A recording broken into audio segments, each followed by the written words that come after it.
Assalamu alaikum. La question qu'il m'a été suggérée d'aborder avec vous aujourd'hui est celle de savoir si la finance islamique est une alternative à la finance conventionnelle et dans quelle mesure elle l'est. Je crois qu'il est important d'aborder la question au regard de deux dimensions. D'une part, la taille de la finance islamique aujourd'hui dans le monde, ce qu'elle représente, et ensuite de savoir si la finance islamique est capable d'absorber les chocs au regard de l'économie mondiale qui aujourd'hui est très perturbée par une crise financière majeure, peut-être la crise financière la plus majeure depuis la fin de la Seconde Guerre mondiale. Alors pour bien comprendre la place de la finance islamique dans le monde, je crois qu'il est important de souligner ces principes, les principes à l'aune desquels elle se déploie. Le premier principe est l'interdiction de la riba. Il est important, mais je ne crois pas que ce soit le plus essentiel. Son corollaire, c'est celui du partage des profits et des pertes. Son deuxième corollaire est celui de l'adossement, qu'on appelle en anglais l'asset backing. Ça suppose que toute transaction financière soit adossée sur un actif tangible. On ne peut pas faire d'économie islamique en faisant commerce de l'argent. Le financier islamique ne peut pas se rémunérer par le seul fait du passage du temps. Il est obligé de financer l'économie réelle. La crise financière actuelle repose dans une large mesure sur le repackaging à l'infini de services financiers, de produits financiers qui sont adossés sur très peu d'économies réelles. La finance crée finalement assez peu de valeur, si ce n'est celle de fournir des services d'intermédiation. Le financier islamique est exactement au confluent d'un besoin de financement et d'une offre de financement au regard de l'économie réelle. C'est fondamental. Alors, la finance islamique, aujourd'hui, c'est 700 milliards dans le monde, 500 milliards qui sont capturés par les banques et les compagnies de Takaful, les banques islamiques et les compagnies de Takaful, et 200 milliards dans des fonds. 700 milliards, c'est à la fois beaucoup et très peu. C'est beaucoup au regard de la genèse de cette industrie, mais c'est très peu au regard de l'économie mondiale. C'est moins de 1% des actifs bancaires mondiaux.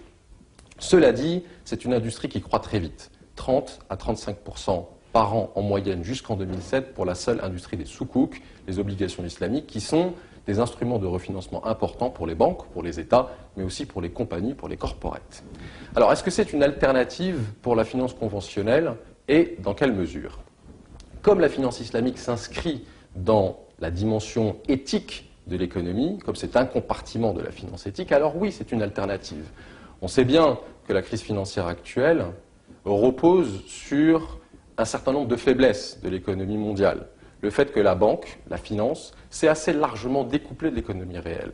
Comme la finance islamique repose sur l'économie réelle et qu'elle repose sur des principes éthiques, ne pas financer, par exemple, des industries trop leveragées, avec trop d'effets de levier, trop de dettes, la finance islamique, les banquiers islamiques, précisément, s'intéressent à réduire autant que faire se peut les effets de levier au niveau des corporates, au niveau des banques, au niveau des États. N'encourage pas l'endettement excessif.